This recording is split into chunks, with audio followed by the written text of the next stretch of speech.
মানুষ কতটা বিচিত্র হতে পারে।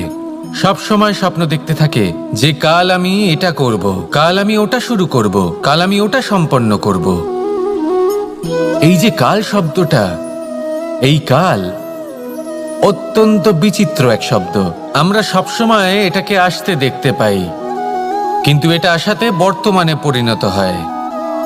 আবার আজ নতুন কাল দেখতে পাই, তার জন্য অপেক্ষা করি যখন সেটা সামনে আসে, বর্তমানে পরিণত হয়। এই কাল সবসময় একটা মিথ্যে সান্ত্বনা দেয় যে সে আসছে, কিন্তু সে কখনোই আসে না। যেটা আপনার হাতে রয়েছে তা হলো আজ, বর্তমান। তাই যা করার আছে, যা সম্পন্ন করতে চান, যা শুরু করতে চান, আজ করুন, বর্তমানে করুন। কারণ আজ আপনি যা করবেন সেটাই আপনার ভবিষ্যৎ নির্ধারিত করবে।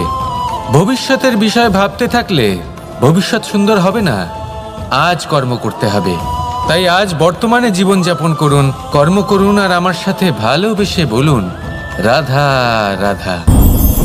পঞ্চম তত্ত্ব, আকাশ, নব, ব্যোম। আসলে কোনো ভ্রম নাকি সত্য? ভ্রম তো হতে পারে না, কারণ ভ্রমের মধ্যে কেউ বাঁচতেই পারে না। আর যদি সত্য হয় তাহলে এতটাই বিশাল যে আমাদের চোখের থেকে, আমাদের ইন্দ্রিয়ের থেকে, আমাদের মস্তিষ্কের থেকে, আমাদের চিন্তা ভাবনার থেকেও অনেক ঊর্ধ্বে, যাকে আমরা বুঝতেই পারি না। এটা যতটাই বিশাল আকার, ঠিক ততটাই সরল। এই আকাশ যতই অন্ধকারাচ্ছন্ন, ততটাই আলোর প্রকাশ প্রদান করে থাকে। দেখতে গেলে এ হলো জীবনের সঞ্চালক, কিন্তু যদি ক্রুদ্ধ হয়ে যায় তাহলে প্রাণ কেড়ে নিতেও দ্বিধা বোধ করে না। এই আকাশ শুধুমাত্র পৃথিবী লোক নয়, বরং এই সমগ্র ব্রহ্মাণ্ডকে, এই সমগ্র সৃষ্টিকে, এর প্রত্যেকটা তারাকে, প্রত্যেকটা গ্রহকে একটা বিশেষ স্থান প্রদান করে। এর নিজের কোনোই অস্তিত্ব নেই, কিন্তু সকলকে অস্তিত্ব প্রদান করে। এটাই হলো এই আকাশের মাহাত্ম্য। এই আকাশই হলো মাহাত্ম্যের প্রতিরূপ, যা আমাদের ভাবনা দ্বারা উৎপন্ন হয়। আপনিও আকাশের মতো এই বোধকে আপন করে নিন। আপনার জীবনও আকাশের মতন মহান এবং বিশাল হয়ে উঠবে। আর তখনই মন সুপ্রসন্ন হয়ে বলবে রাধা রাধা। আপনার থেকে বড়, আপনার থেকে মহান হলেন সেই গুরু। এটা কি আবশ্যক যে সেই গুরু কোনো ব্যক্তিই হবেন? কখনোই নয়। গুরু হলেন একটা তত্ত্ব, গুরু হলেন একটা শক্তি। গুরু একজন ব্যক্তি হলে শুধুই একজনই হতেন, কিন্তু তা নয়। গুরু হলেন একটা অনুভূতি, গুরু হলেন শ্রদ্ধা। গুরু তিনি যিনি আপনার ব্যক্তিত্বের পরিচালক হন। গুরু তিনি যিনি আপনার ব্যক্তিত্বের নির্মাতা হন। আপনি কখন, কোথায়, কোন স্থানে, কি রূপে গুরু লাভ করবেন আর কি শিক্ষা লাভ করবেন তা নির্ভর করছে আপনার মানসিকতার উপর, যে আপনি সকলকে কিভাবে আপন করে নিতে পারেন। যদি আপনি গুরুকে আপন করতে চান, জ্ঞানকে আপন করতে চান, তাহলে আপনার মধ্যে শ্রদ্ধা জাগ্রত করতে হবে, সামর্থ্য জাগ্রত করতে হবে। আপনি গুরু এবং জ্ঞানকে আপন করে নিতে পারলে তা এমনিই আপনাকে মহান করে তুলবে। তাহলে আসুন আর আমার সাথে ভালোবেসে বলুন রাধা রাধা। এই সংসারে এমন কিছু মানুষ আছেন যাদেরকে আপনার ভালো লাগে, তারা আপনার প্রিয়। আমরা চাই ওনারা আমাদের কাছে থাকুন, আমরা ওনাদের কাছে থাকি। এবার সেই ক্ষেত্রে আমরা তাদের ভালো ভালো উপহার দেওয়ার চেষ্টা করি, কারণ ওনারা হলেন আমাদের প্রিয়। আর তার বদলে আমরা আশা করে থাকি যে ওনারা আমাদের একটু সম্মান করবেন। এবার এই মানুষজন যারা আমাদের প্রিয়, এদের আমরা একটা উপহার দিই। সোনা দিয়ে থাকি, আভূষণ দিয়ে থাকি, হিরে মুক্তো দিয়ে থাকি। কিন্তু যদি ভেবে দেখি, এই সব কিছুরই একটা মূল্য আছে। ভেবে দেখুন, আপনি কি তাদের এমন কোনো উপহার দিতে পারেন যা কিনা অমূল্য? তা এরকম উপহার কি হতে পারে? ঠিক বলেছেন আপনি, প্রেম। এই প্রেমই হলো অমূল্য, কারণ মন থেকে এর উৎপত্তি হয়। না চেয়ে পাওয়া যায় আর না ছিনিয়ে নেওয়া যায় এই ভালোবাসা। ঠিক এইরকমই হয় এই সম্মান। যদি সম্মান করো তাহলে মন থেকে এবং ভালোবেসে করো, ভয় পেয়ে নয়। মনে রাখবেন, যে মাথা ভয়ের দ্বারা নত হয়, বিরোধিতাও প্রথমে সেই করে থাকে। যে মাথা ভালোবেসে নত হয় তা আপনার জন্য বলিদানও দিতে পারে। এই সংসারের সব থেকে বড় উপহার, সব থেকে বড় বরদান এই প্রেম এবং সম্মান। তাকে সম্মান করুন আর আমার সাথে ভালোবেসে বলুন, রাধা রাধা। কখনো কোনো চাতককে দেখেছেন? একটা চাতক বর্ষার জন্য অপেক্ষা করে, সেই বর্ষার জলে নিজের তৃষ্ণা নিবারণ করে, নয়তো সারা বছর তৃষ্ণার্ত থেকে যায়। ও আকাশের দিকে তাকিয়ে থাকে আর অপেক্ষা করে যে কবে বর্ষা হবে আর কবে আমি আমার তৃষ্ণা নিবারণ করব। সেখানে অন্যদিকে একটি কাক বা একটা পায়রা, এরা কি করে? যেখানে জল পায় পান করে নেয়, যেখানে খাবার পায় খেয়ে নেয়, আত্মীয় স্বজন বন্ধুবান্ধব যাকেই পায় তার সাথে সময় কাটায়, খাবার খায় আর চলে যায়। এবার এদের মধ্যে মিল কোথায় আর পার্থক্য কোথায়?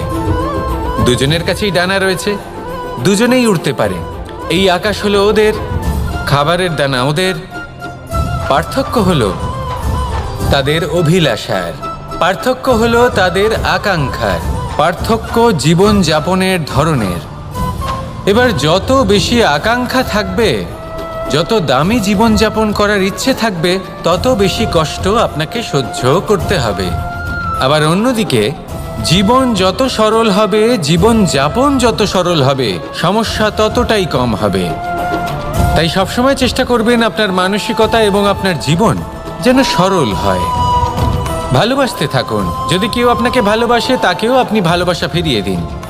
তাদের সাথে কথা বলুন, কিছু তাদের কথা শুনুন, কিছু নিজের কথা বলুন। দেখবেন সকল তাপ উত্তাপ দূর হয়ে গেছে। এটাই তো হলো জীবনের সারমর্ম। তাই প্রেমে থাকুন, ভালোবাসুন, আর ভালোবেসে আমার সাথে বলুন, রাধা রাধা। ক্ষমা একটা অত্যন্ত সুন্দর শব্দ, আমার খুব প্রিয় শব্দ। কিন্তু এই ক্ষমা কখন আর কিভাবে প্রয়োগ করতে হবে সেটা বোঝা প্রয়োজনীয়। এক, যদি আপনি কোনো অন্যায় করেন আর ক্ষমা না চান, ক্ষমা প্রার্থনা না করেন, ক্ষমা চাওয়া থেকে এড়িয়ে যান, তাহলে তাতে আপনারই ক্ষতি হবে। কিভাবে? ক্ষমা না চাইলে মনের মধ্যে অহংকার জাগ্রত হয়, আর অহংকার তো প্রকৃত অর্থে আমাদের ক্ষতিই করে। দুই, কেউ যদি অপরাধ করেন, আপনার থেকে ক্ষমা না চান, তাহলে তাকে ক্ষমা করবেন না। ক্ষমা হলো অত্যন্ত অমূল্য, আর না চাইতেই কাউকে ক্ষমা দান করা এটা উচিত নয়। তিন, যদি কেউ আপনার সাথে অনুচিত কিছু করেন, অপরাধ করেন, আর আপনার থেকে ক্ষমা চান, তাহলে তাকে ক্ষমা করে দিন। তাতে আপনার অন্তরের করুণাবোধ জাগ্রত হবে, প্রেম জাগ্রত হবে, আর তা আপনার জন্য শুভ হবে। চার, যদি আপনি নিজে কোনো অপরাধ করেন, তাহলে অবশ্যই ক্ষমা চাইবেন। তাতে আপনারই লাভ হবে। কিভাবে? সামনের ব্যক্তি আপনাকে ক্ষমা করুক বা না করুক, আপনার অন্তরের অহংকার ক্ষীণ হবে, আর এই মন আরো নির্মল হয়ে উঠবে। এই ক্ষমা অত্যন্ত অমূল্য। ভেবেচিন্তে একে ব্যবহার করুন আর আমার সাথে ভালোবেসে বলুন, রাধা রাধা। একবার একজন গুরু তার শিষ্যদের পরীক্ষা নিচ্ছিলেন। উনি ওনার প্রত্যেক শিষ্যকে একটি করে পাখি দিয়ে বললেন সেই পাখির বলি দিতে হবে, কিন্তু এমন এক স্থানে যেখানে কেউ তাদের দেখতে পাচ্ছে না। প্রত্যেক শিষ্য নিজের যাত্রা শুরু করল। কেউ ঘন বনে প্রবেশ করল, কেউ অন্ধকার গুহায় প্রবেশ করল, কেউ দূরে কোনো পর্বতের শিখরে পৌঁছে গেল। যে মুহূর্তে দেখলো তাদের কেউ দেখতে পাচ্ছে না, তারা সেই বলি দিতে চেষ্টা করল। যেই বলি দিতে গেল, সেই পাখি আলোর কিরণে পরিবর্তিত হলো এবং লুপ্ত হয়ে গেল। একজন শিষ্য ছিল যে আবার গুরুর কাছে ফিরে এলো। সে বলল, ক্ষমা করবেন গুরুদেব, কিন্তু আমি এমন কোনো স্থান পেলাম না যেখানে কেউ আমাকে দেখতে পাচ্ছে না। অন্য কেউ না দেখতে পেলেও আমি নিজে দেখতে পাচ্ছিলাম, আমার অন্তর্মন দেখতে পাচ্ছিল।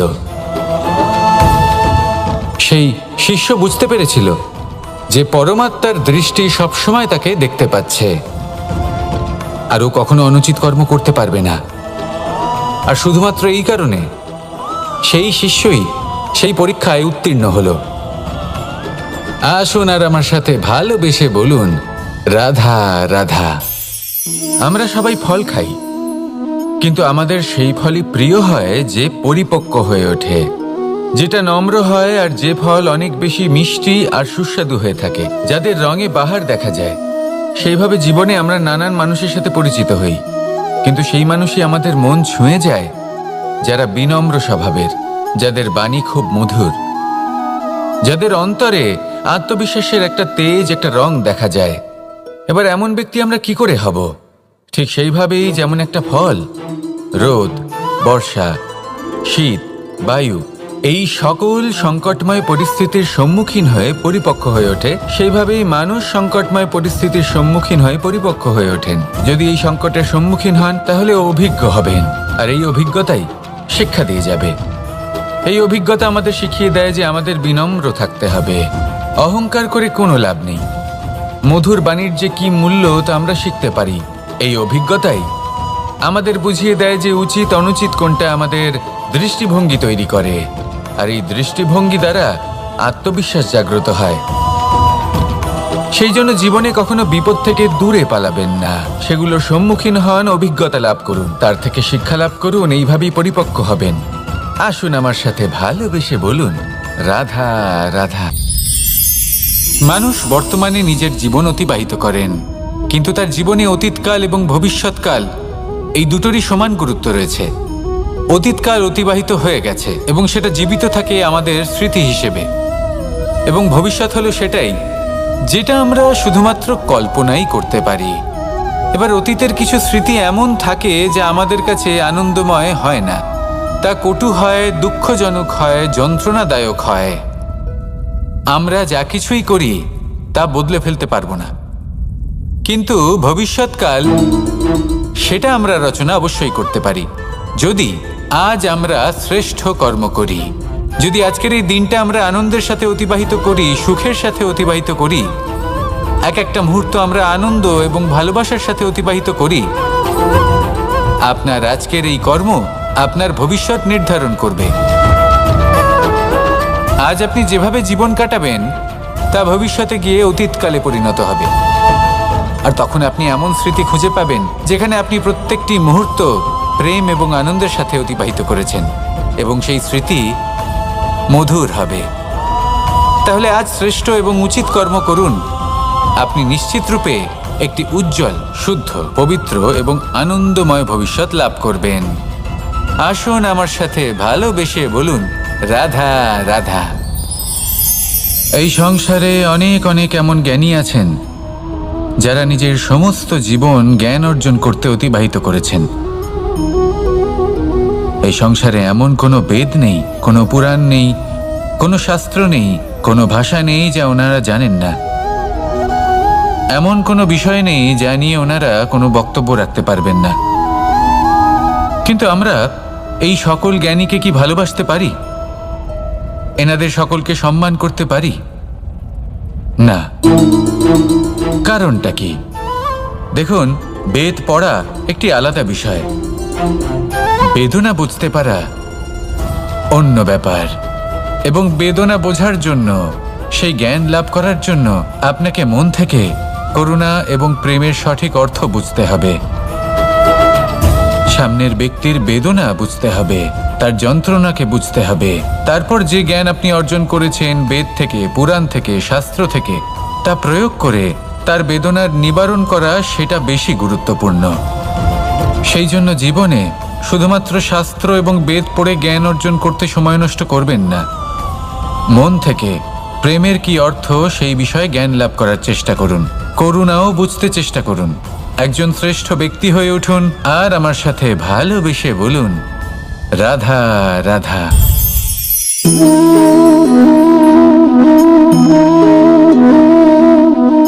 জল এই সংসারের সমস্ত প্রধান তত্ত্বের মধ্যে একটি। এই জল যে কোনো জ্বালা দূর করে, আগুনকে নিভিয়ে দেওয়ার ক্ষমতা রাখে, অবিরল অবিচল ভাবে প্রবাহিত হতে পারে, একে কেউ বাধা দিতে পারে না। এর পথে বাধা সৃষ্টি করলে নিজের পথ নিজেই খুঁজে নেবে বা সে নিজেই নিজের পথ বানিয়ে নেবে, কিন্তু কখনো থামবে না। এই জল হলো মহান, আর এর একটা মহান গুণ আছে, এর নিজস্ব কোনো রং নেই, কিন্তু যখন মেঘ থেকে বৃষ্টিরূপে পৃথিবীতে ঝরে পড়ে তখন সমস্ত সংসারকে রঙিন করে তোলে।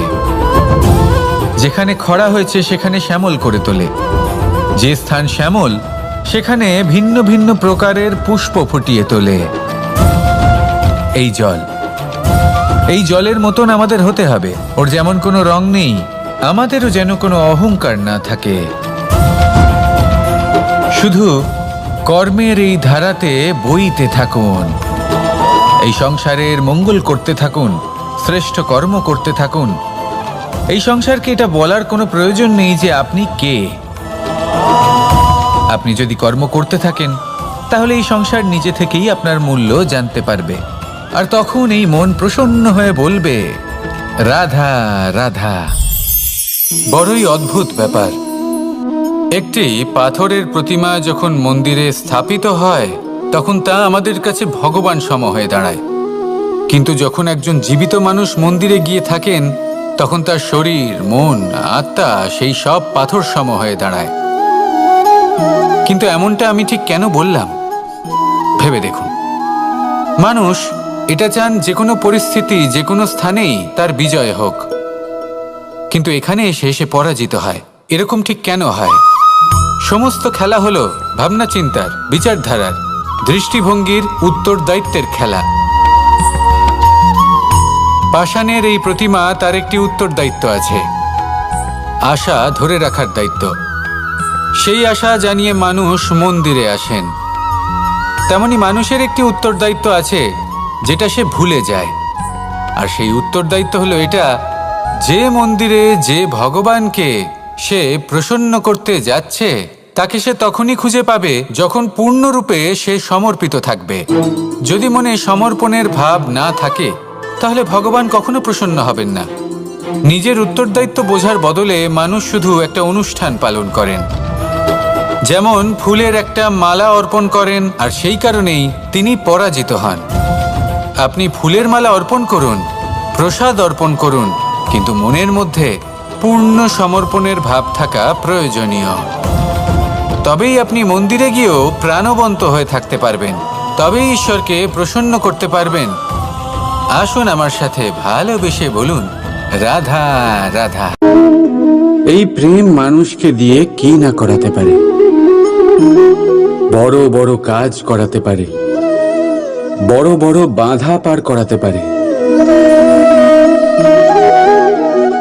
চাইলে মরুভূমিতে কুয়ো খোঁড়াতে পারে, পর্বত পার করাতে পারে, প্রতিটা অসম্ভব কার্য সম্ভব করাতে পারে। কিন্তু যদি আমি এটা বলি যে প্রেম আপনাকে দিয়ে ছলনাও করাতে পারে, তাহলে কি আপনি তা ঠিক মনে করবেন? আপনার কি মনে হবে যে এরকম হতে পারে? অবশ্যই হতে পারে। যেমন আমি ছল করছি এই মুহূর্তে আমার রাধার জন্য, আমার প্রেমের জন্য। আমি রাধার সাথে অনন্ত প্রেম করি, নিঃস্বার্থভাবে প্রেম করি, কিন্তু তাও আমাকে একটা ঠকবাজ, স্বার্থপর, লোভী ব্যক্তি হতে হচ্ছে। এই ছলনা আমাকে করতে হচ্ছে আমার প্রেমের জন্য। এবারে আপনারা আমাকে বলবেন যে কেন কৃষ্ণ এসব করার কি দরকার? রাধার সাথে তুমি বিবাহ করে তুমি কি শান্তির নিঃশ্বাস নিতে পারো না? নিশ্চয়ই নিতে পারি। রাধার সাথে বিবাহ করে আমি ভীষণ সুখী হব, কিন্তু আমি এই কথাও জানি যে আমার রাধা সুখী হতে পারবে না। কারণ যদি এই বিবাহ হয়, তার মাতা পিতা, তার পরিবারকে বর্ষণা ত্যাগ করতে হবে। রাধার মনের মধ্যে একটা গভীর ক্ষতের সৃষ্টি হবে। দুঃখ তাকে কুরে কুরে খাবে। ও এটা মনে করবে, এটা জানবে যে ওর জন্য ওর মাতা পিতাকে এত কষ্ট ভোগ করতে হচ্ছে। এবার রাধার কষ্টকে ভিত বানিয়ে কৃষ্ণ নিজের সুখের মহল কি করে তৈরি করতে পারে? কারণ যাদের আপনি ভালোবাসেন শুধু তাদের ভাবনা নয়, আপনার প্রেমিক যাদের ভালোবাসে তাদের ভাবনার খেয়াল রাখাটাও আপনারই কর্তব্য। আর কখনো কখনো নিজের প্রেমকে উঁচুতে উঠতে দেখতে গেলে আপনাকে নিজেকে নিচে নামতে হবে। এমন কোনো কাজও আছে যে আপনাকে আপনার প্রেমের জন্য করতেই হবে। রাধা রাধা। মানুষ কতটা বিচিত্র হতে পারে। সব সময় স্বপ্ন দেখতে থাকে যে কাল আমি এটা করব, কাল আমি ওটা শুরু করব, কাল আমি ওটা সম্পন্ন করব। এই যে কাল শব্দটা, এই কাল অত্যন্ত বিচিত্র এক শব্দ। আমরা সবসময় এটাকে আসতে দেখতে পাই, কিন্তু এটা আসাতে বর্তমানে পরিণত হয়। আবার আজ নতুন কাল দেখতে পাই, তার জন্য অপেক্ষা করি যখন সেটা সামনে আসে বর্তমানে পরিণত হয়। এই কাল সবসময় একটা মিথ্যে সান্ত্বনা দেয় যে সে আসছে, কিন্তু সে কখনোই আসে না। যেটা আপনার হাতে রয়েছে তা হলো আজ, বর্তমান। তাই যা করার আছে, যা সম্পন্ন করতে চান, যা শুরু করতে চান, আজ করুন, বর্তমানে করুন। কারণ আজ আপনি যা করবেন সেটাই আপনার ভবিষ্যৎ নির্ধারিত করবে। ভবিষ্যতের বিষয় ভাবতে থাকলে ভবিষ্যৎ সুন্দর হবে না। আজ কর্ম করতে হবে। তাই আজ বর্তমানে জীবনযাপন করুন, কর্ম করুন, আর আমার সাথে ভালোবেসে বলুন রাধা রাধা। পঞ্চম তত্ত্ব, আকাশ, নব, ব্যোম। আসলে কোনো ভ্রম নাকি সত্য? ভ্রম তো হতে পারে না, কারণ ভ্রমের মধ্যে কেউ বাঁচতেই পারে না। আর যদি সত্য হয় তাহলে এতটাই বিশাল যে আমাদের চোখের থেকে, আমাদের ইন্দ্রিয়ের থেকে, আমাদের মস্তিষ্কের থেকে, আমাদের চিন্তা ভাবনার থেকেও অনেক ঊর্ধ্বে, যাকে আমরা বুঝতেই পারি না। এটা যতটাই বিশাল আকার ঠিক ততটাই সরল।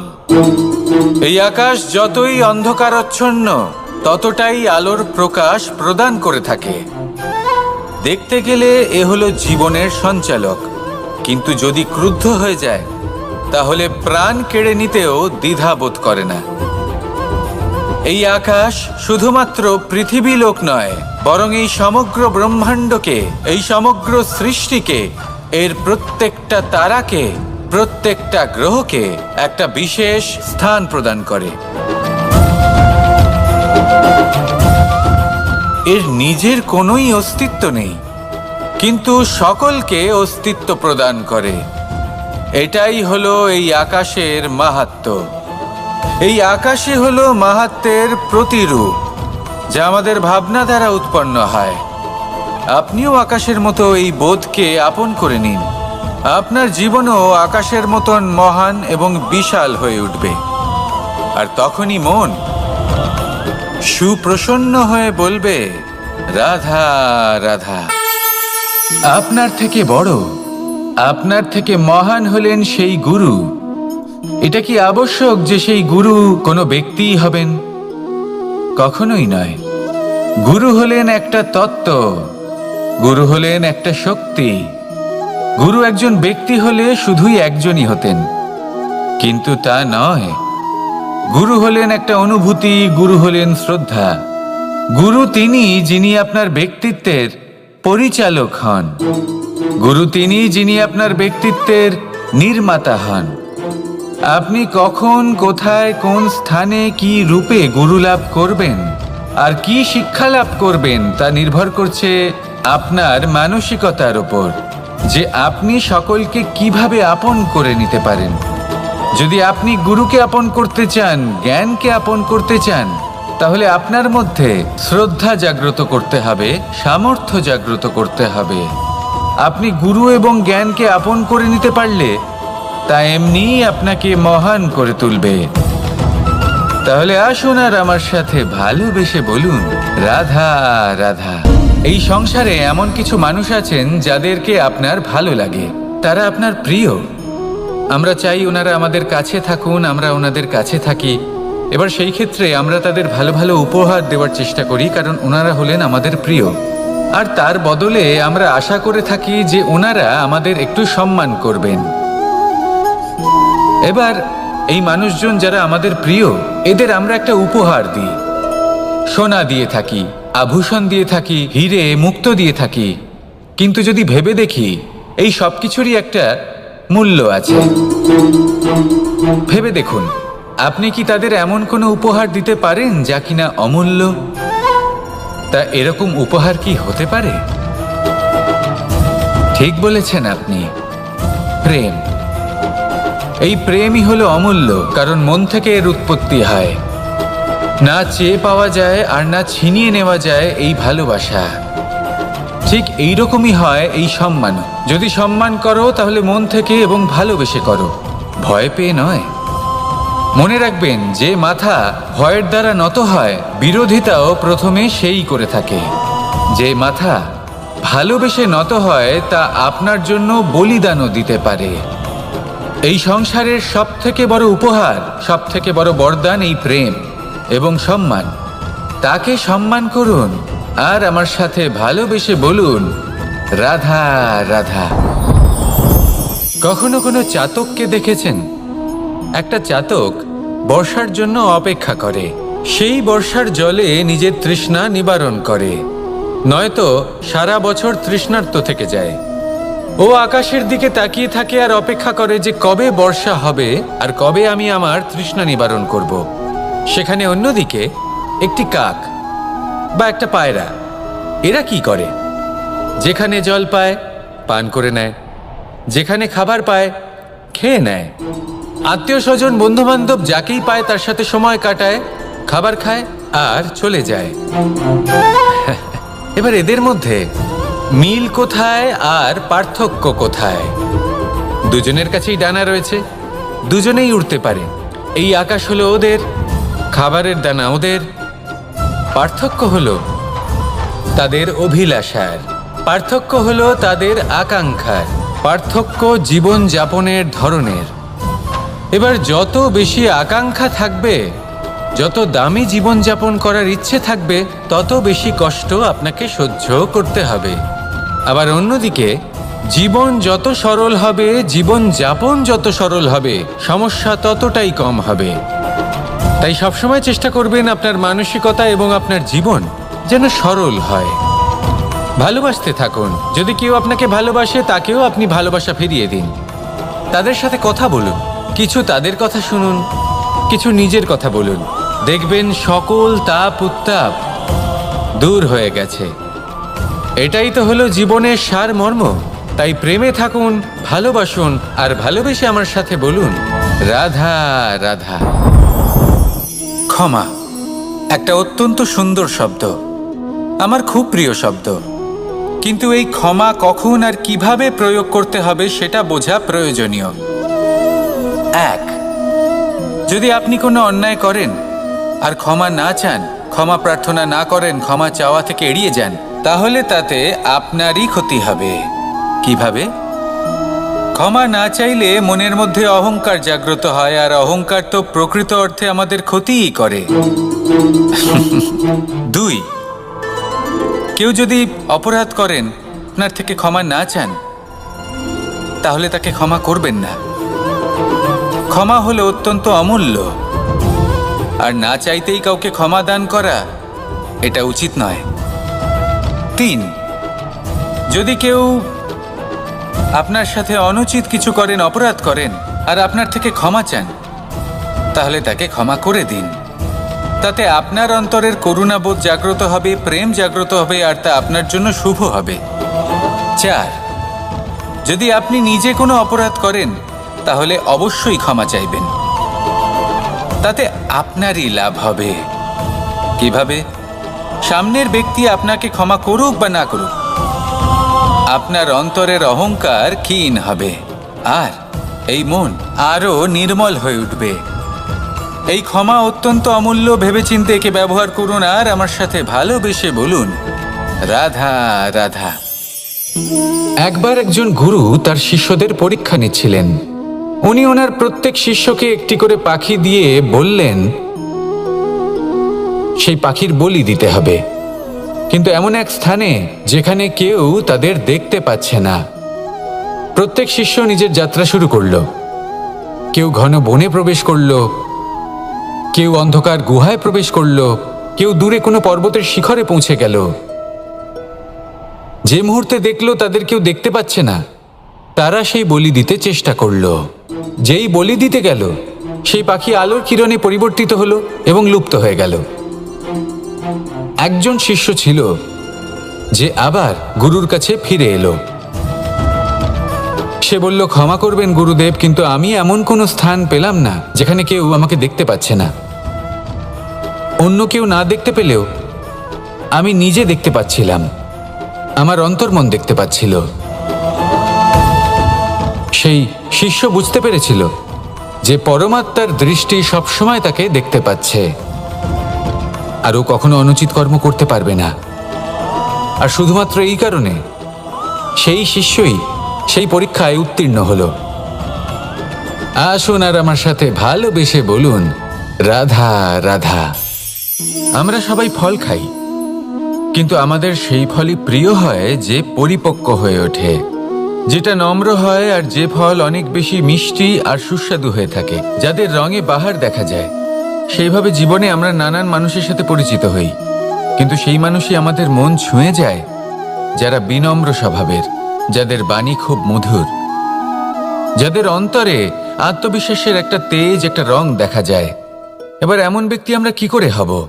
ঠিক সেইভাবেই যেমন একটা ফল রোদ, বর্ষা, শীত, বায়ু এই সকল সংকটময় পরিস্থিতির সম্মুখীন হয়ে পরিপক্ক হয়ে ওঠে, সেইভাবেই মানুষ সংকটময় পরিস্থিতির সম্মুখীন হয়ে পরিপক্ক হয়ে ওঠেন। যদি এই সংকটের সম্মুখীন হন তাহলে অভিজ্ঞ হবেন, আর এই অভিজ্ঞতাই শিক্ষা দিয়ে যাবে।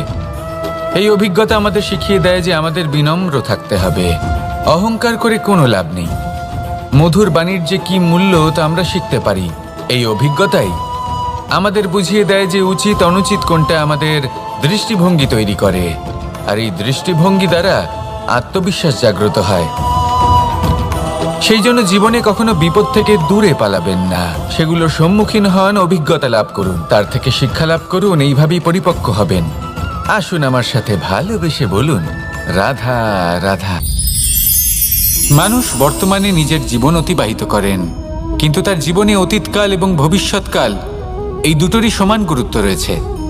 অতীতকাল অতিবাহিত হয়ে গেছে এবং সেটা জীবিত থাকে আমাদের স্মৃতি হিসেবে, এবং ভবিষ্যৎ হলো সেটাই যেটা আমরা শুধুমাত্র কল্পনাই করতে পারি। এবার অতীতের কিছু স্মৃতি এমন থাকে যা আমাদের কাছে আনন্দময় হয় না, তা কটু হয়, দুঃখজনক হয়, যন্ত্রণাদায়ক হয়। আমরা যা কিছুই করি তা বদলে ফেলতে পারবো না, কিন্তু ভবিষ্যৎকাল সেটা আমরা রচনা অবশ্যই করতে পারি, যদি আজ আমরা শ্রেষ্ঠ কর্ম করি। যদি আজকের এই দিনটা আমরা আনন্দের সাথে অতিবাহিত করি, সুখের সাথে অতিবাহিত করি, এক একটা মুহূর্ত আমরা আনন্দ এবং ভালোবাসার সাথে অতিবাহিত করি, আপনার আজকের এই কর্ম আপনার ভবিষ্যৎ নির্ধারণ করবে। আজ আপনি যেভাবে জীবন কাটাবেন তা ভবিষ্যতে গিয়ে অতীতকালে পরিণত হবে, আর তখন আপনি এমন স্মৃতি খুঁজে পাবেন যেখানে আপনি প্রত্যেকটি মুহূর্ত প্রেম এবং আনন্দের সাথে অতিবাহিত করেছেন, এবং সেই স্মৃতি মধুর হবে। তাহলে আজ শ্রেষ্ঠ এবং উচিত কর্ম করুন, আপনি নিশ্চিত রূপে একটি উজ্জ্বল, শুদ্ধ, পবিত্র এবং আনন্দময় ভবিষ্যৎ লাভ করবেন। আসুন আমার সাথে ভালোবেসে বলুন, রাধা রাধা। এই সংসারে অনেক অনেক এমন জ্ঞানী আছেন যারা নিজের সমস্ত জীবন জ্ঞান অর্জন করতে অতিবাহিত করেছেন। এই সংসারে এমন কোনো বেদ নেই, কোনো পুরাণ নেই, কোনো শাস্ত্র নেই, কোনো ভাষা নেই যা ওনারা জানেন না। এমন কোনো বিষয় নেই যা নিয়ে ওনারা কোনো বক্তব্য রাখতে পারবেন না। কিন্তু আমরা এই সকল জ্ঞানীকে কি ভালোবাসতে পারি? এনাদের সকলকে সম্মান করতে পারি না। কারণটা কি? দেখুন, বেদ পড়া একটি আলাদা বিষয়, বেদনা বুঝতে পারা অন্য ব্যাপার, এবং বেদনা বোঝার জন্য সেই জ্ঞান লাভ করার জন্য আপনাকে মন থেকে করুণা এবং প্রেমের সঠিক অর্থ বুঝতে হবে। সামনের ব্যক্তির বেদনা বুঝতে হবে, তার যন্ত্রণাকে বুঝতে হবে। তারপর যে জ্ঞান আপনি অর্জন করেছেন বেদ থেকে, পুরাণ থেকে, শাস্ত্র থেকে, তা প্রয়োগ করে তার বেদনার নিবারণ করা, সেটা বেশি গুরুত্বপূর্ণ। সেই জন্য জীবনে শুধুমাত্র শাস্ত্র এবং বেদ পড়ে জ্ঞান অর্জন করতে সময় নষ্ট করবেন না। মন থেকে প্রেমের কি অর্থ সেই বিষয়ে জ্ঞান লাভ করার চেষ্টা করুন। করুণাও বুঝতে চেষ্টা করুন। একজন শ্রেষ্ঠ ব্যক্তি হয়ে উঠুন আর আমার সাথে ভালোবেসে বলুন, রাধা রাধা।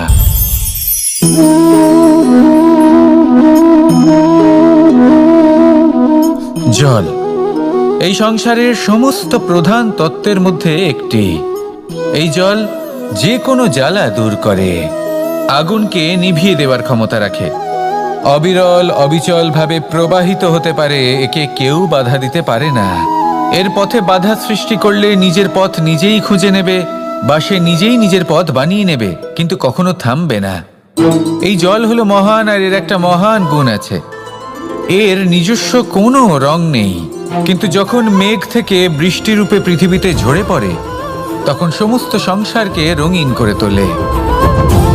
যেখানে খরা হয়েছে সেখানে শ্যামল করে তোলে। যে স্থান শ্যামল সেখানে ভিন্ন ভিন্ন প্রকারের পুষ্প ফুটিয়ে তোলে। এই জল, এই জলের মতন আমাদের হতে হবে। ওর যেমন কোনো রং নেই, আমাদেরও যেন কোনো অহংকার না থাকে। শুধু কর্মের এই ধারাতে বইতে থাকুন, এই সংসারের মঙ্গল করতে থাকুন, শ্রেষ্ঠ কর্ম করতে থাকুন। এই সংসারকে এটা বলার কোনো প্রয়োজন নেই যে আপনি কে। আপনি যদি কর্ম করতে থাকেন তাহলে এই সংসার নিজে থেকেই আপনার মূল্য জানতে পারবে, আর তখন এই মন প্রসন্ন হয়ে বলবে, রাধা রাধা। বড়ই অদ্ভুত ব্যাপার। একটি পাথরের প্রতিমা যখন মন্দিরে স্থাপিত হয় তখন তা আমাদের কাছে ভগবান সম হয়ে দাঁড়ায়, কিন্তু যখন একজন জীবিত মানুষ মন্দিরে গিয়ে থাকেন তখন তার শরীর, মন, আত্মা সেই সব পাথর সম হয়ে দাঁড়ায়। কিন্তু এমনটা আমি ঠিক কেন বললাম ভেবে দেখুন। মানুষ এটা চান যে কোনো পরিস্থিতি, যে কোনো স্থানেই তার বিজয় হোক, কিন্তু এখানে এসে সে পরাজিত হয়। এরকম ঠিক কেন হয়? সমস্ত খেলা হলো ভাবনা চিন্তার, বিচারধারার, দৃষ্টিভঙ্গির, উত্তরদায়িত্বের খেলা। পাষাণের এই প্রতিমা, তার একটি উত্তরদায়িত্ব আছে, আশা ধরে রাখার দায়িত্ব। সেই আশা জানিয়ে মানুষ মন্দিরে আসেন। তেমনি মানুষের একটি উত্তরদায়িত্ব আছে যেটা সে ভুলে যায়, আর সেই উত্তরদায়িত্ব হলো এটা, যে মন্দিরে যে ভগবানকে সে প্রসন্ন করতে যাচ্ছে তাকে সে তখনই খুঁজে পাবে যখন পূর্ণরূপে সে সমর্পিত থাকবে। যদি মনে সমর্পণের ভাব না থাকে তাহলে ভগবান কখনো প্রসন্ন হবেন না। নিজের উত্তরদায়িত্ব বোঝার বদলে মানুষ শুধু একটা অনুষ্ঠান পালন করেন, যেমন ফুলের একটা মালা অর্পণ করেন, আর সেই কারণেই তিনি পরাজিত হন। আপনি ফুলের মালা অর্পণ করুন, প্রসাদ অর্পণ করুন, কিন্তু মনের মধ্যে পূর্ণ সমর্পণের ভাব থাকা প্রয়োজনীয়। তবেই আপনি মন্দিরে গিয়েও প্রাণবন্ত হয়ে থাকতে পারবেন, তবেই ঈশ্বরকে প্রসন্ন করতে পারবেন। আসুন আমার সাথে ভালোবেসে বলুন, রাধা রাধা। এই প্রেম মানুষকে দিয়ে কি না করাতে পারে, বড় বড় কাজ করাতে পারে, বড় বড় বাধা পার করাতে পারে। চাইলে মরুভূমিতে কুয়ো খোঁড়াতে পারে, পর্বত পার করাতে পারে, প্রতিটা অসম্ভব কার্য সম্ভব করাতে পারে। কিন্তু যদি আমি এটা বলি যে প্রেম আপনাকে দিয়ে ছলনাও করাতে পারে, তাহলে কি আপনি তা ঠিক মনে করবেন? আপনার কি মনে হবে যে এরকম হতে পারে? অবশ্যই হতে পারে। যেমন আমি ছল করছি এই মুহূর্তে আমার রাধার জন্য, আমার প্রেমের জন্য। আমি রাধার সাথে অনন্ত প্রেম করি, নিঃস্বার্থভাবে প্রেম করি, কিন্তু তাও আমাকে একটা ঠকবাজ, স্বার্থপর, লোভী ব্যক্তি হতে হচ্ছে। এই ছলনা আমাকে করতে হচ্ছে আমার প্রেমের জন্য। এবারে আপনারা আমাকে বলবেন যে কেন কৃষ্ণ এসব করার কি দরকার? রাধার সাথে তুমি বিবাহ করে তুমি কি শান্তির নিঃশ্বাস নিতে পারো না? নিশ্চয়ই নিতে পারি। রাধার সাথে বিবাহ করে আমি ভীষণ সুখী হব, কিন্তু আমি এই কথাও জানি যে আমার রাধা সুখী হতে পারবে না। কারণ যদি এই বিবাহ হয়, তার মাতা পিতা তার পরিবারকে বর্ষণা ত্যাগ করতে হবে। রাধার মনের মধ্যে একটা গভীর ক্ষতের সৃষ্টি হবে। দুঃখ তাকে কুরে কুরে খাবে। ও এটা মনে করবে, এটা জানবে যে ওর জন্য ওর মাতা পিতাকে এত কষ্ট ভোগ করতে হচ্ছে। এবার রাধার কষ্টকে ভিত বানিয়ে কৃষ্ণ নিজের সুখের মহল কি করে তৈরি করতে পারে?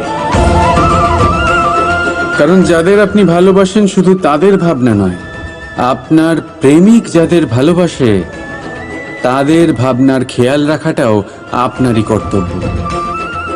আর কখনো কখনো নিজের প্রেমকে উঁচুতে উঠতে দেখতে গেলে আপনাকে নিজেকে নিচে নামতে হবে।